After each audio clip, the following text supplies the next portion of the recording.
Bonjour tout le monde.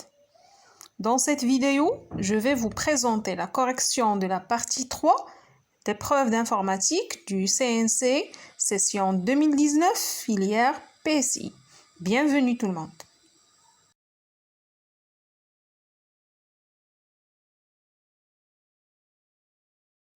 Trois 9 chemins entre deux villes. Dans un réseau routier, un chemin est un tuple T qui contient des villes du réseau et qui satisfait les deux conditions suivantes. C1, le tuple T contient au moins deux villes du réseau routier. C2, deux villes consécutives dont T sont voisines. Exemple, le tuple 2, 0, 1, 4, 3 est un chemin entre la ville 2 et la ville 3 composé de 4 routes. Le tuple 7, 6, 4, 5, 6, 3, 4 est un chemin entre la ville 7 et la ville 4 composé de 6 routes. Le tuple 3, 1, 4, 7 n'est pas un chemin.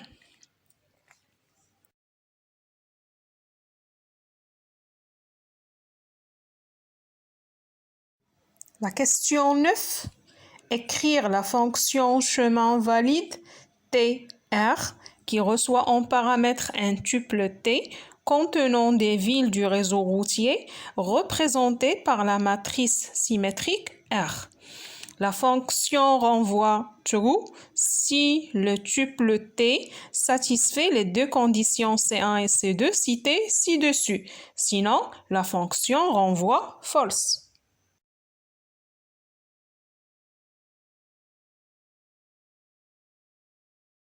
D'après l'énoncé, le tuple T est un chemin. Pour qu'il soit un chemin valide, il faut que le tuple T doit satisfaire les deux conditions suivantes. La condition 1, comme vous voyez, le tuple T contient au moins deux villes du réseau routier. La condition 2, deux villes consécutives dont T sont voisines.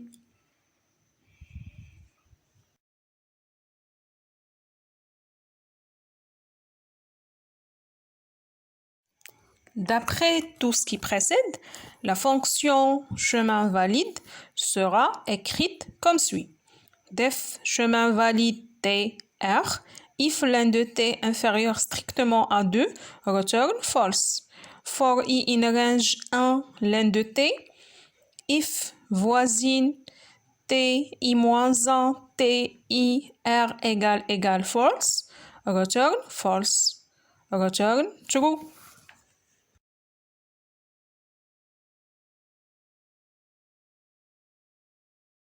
Donc, comme vous voyez, la condition if l'un de T inférieur strictement à 2 return false vérifie la condition C1. Et le reste de cette fonction vérifie la condition C2.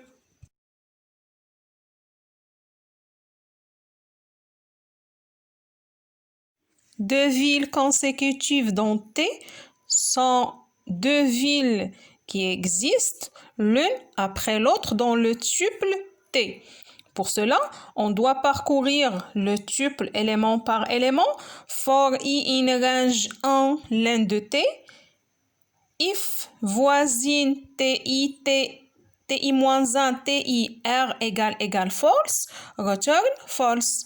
C'est-à-dire, on va utiliser la fonction voisine déjà trouvée dans la question 2A en comparant deux villes consécutives. C'est-à-dire, la ville T de I-1 et la ville T de I. C'est pour cette raison qu'on a commencé la boucle for par l'élément d'indice 1 dans le tuple T. Et à la fin de la boucle, on a return true. C'est-à-dire, après le parcours du tuple T, la condition if voisine TI-1 TIR égale false n'est pas vérifiée. C'est-à-dire que toutes les villes consécutives dans T sont voisines. C'est pour cette raison qu'on a écrit à la fin de l'instruction, à la fin de l'exécution de la boucle for, l'instruction return true.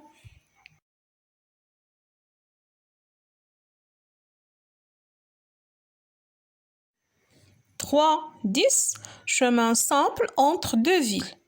Dans un réseau routier, un chemin simple est un chemin qui passe une seule fois par la même ville. Exemple, le chemin 2, 0, 1, 4, 3 est un chemin simple entre la ville 2 et la ville 3. Le chemin 6, 7, 3, 4, 2, 3, 6, 5 n'est pas simple. La question 10, écrire la fonction chemin simple TR qui reçoit en paramètre un chemin T dans un réseau routier représenté par la matrice symétrique R. La fonction renvoie true si le chemin T est un simple, sinon la fonction renvoie false.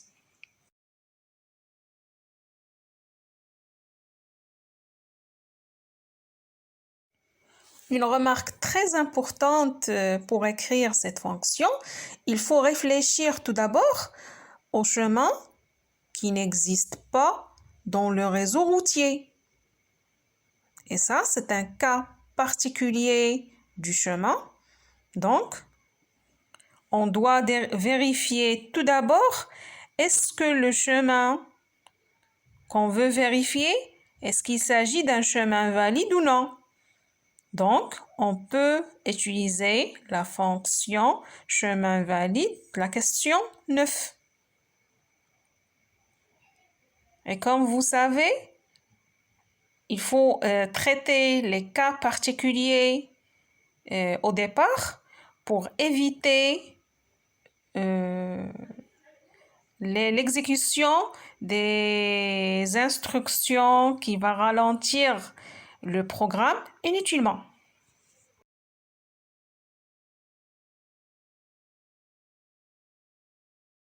Et ensuite, il faut parcourir le tuple T pour calculer le nombre d'occurrences de chaque élément de ce tuple.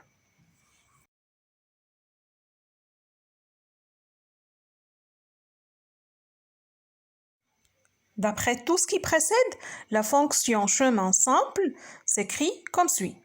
Def chemin simple TR, if chemin valide TR égale false, return false. For x in T, if T.count x not égal 1, return false, return true.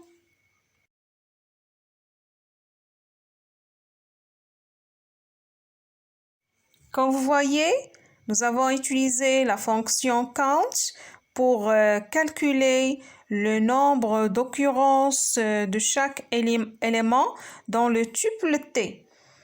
Donc, si l'élément se répète plusieurs fois, la fonction va retourner false. C'est pour cette raison que j'écris if T.count x not égal à 1, return false. Et si le programme exécute toutes les itérations de la boucle for, il va retourner true parce qu'il n'existe pas aucun élément qui se répète plus qu'une seule fois. C'est-à-dire, chaque ville dans le tuple existe une seule fois dans le tuple.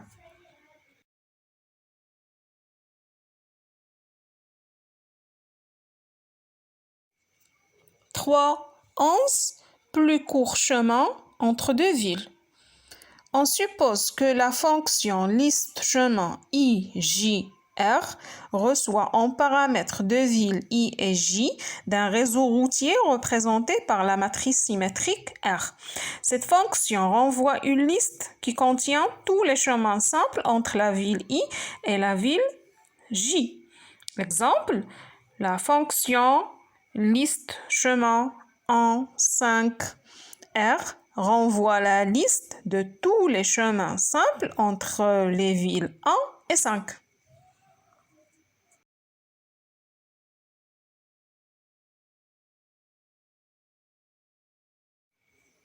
Le plus court chemin entre une ville I et une ville J est un chemin simple entre la ville I et la ville J et qui traverse le moins de villes. Notez bien, on peut trouver plusieurs plus courts chemins entre deux villes. La question 11, écrire la fonction PC chemin IJR qui reçoit en paramètre deux villes I et J d'un réseau routier représenté par la matrice symétrique R. Cette fonction renvoie la liste de tous les plus courts chemins entre la ville I et la ville J. Exemple, la fonction PC chemin 07R renvoie la liste 0, 3, 7. La fonction PC chemin 71R renvoie la liste 7301, 7321, 7341, 7541, 7641.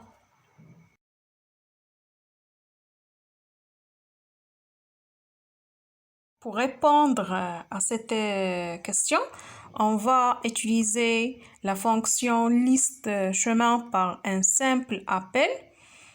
D'après l'énoncé, on va supposer que cette fonction est déjà définie dans notre programme.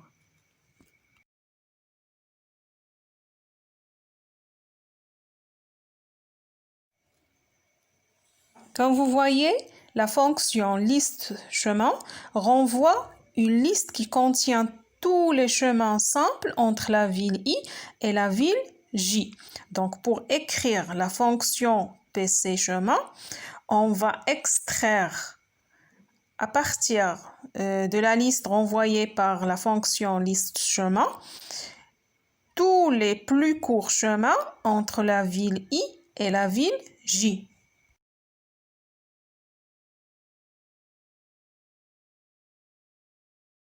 D'après tout ce qui précède, la fonction PC chemin peut s'écrire comme suit.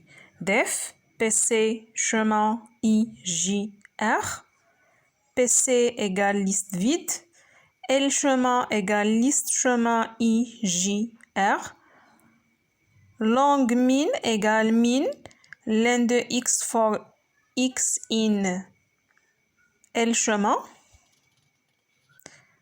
for L in L chemin, if len de L égale long min, pc.append L, return pc.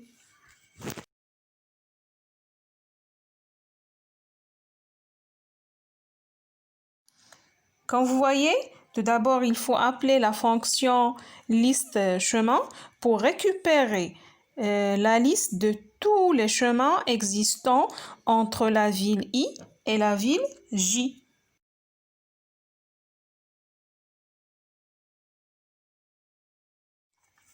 D'après l'énoncé, liste chemin renvoie la liste de tous les chemins existants entre deux villes I et J.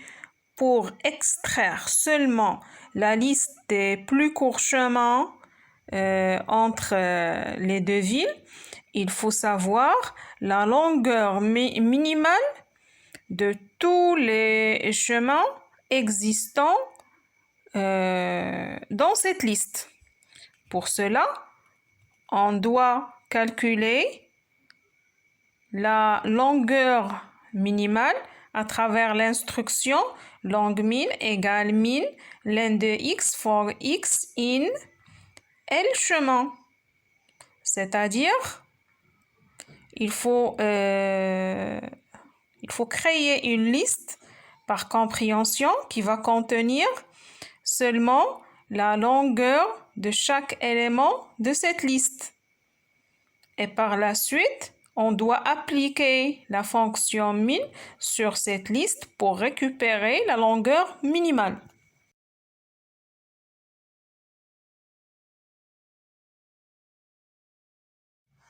Le reste de cette fonction est facile parce qu'on va parcourir seulement la liste L chemin à travers la boucle for L in L chemin. Si la longueur de chaque élément de cette liste égale la longueur minimale, if len de L égale long min. Donc, on va ajouter l'élément L à la liste PC. Et à la fin de la boucle for, il faut renvoyer cette liste PC qui contient la liste de tous les plus courts chemins entre la ville I et la ville J.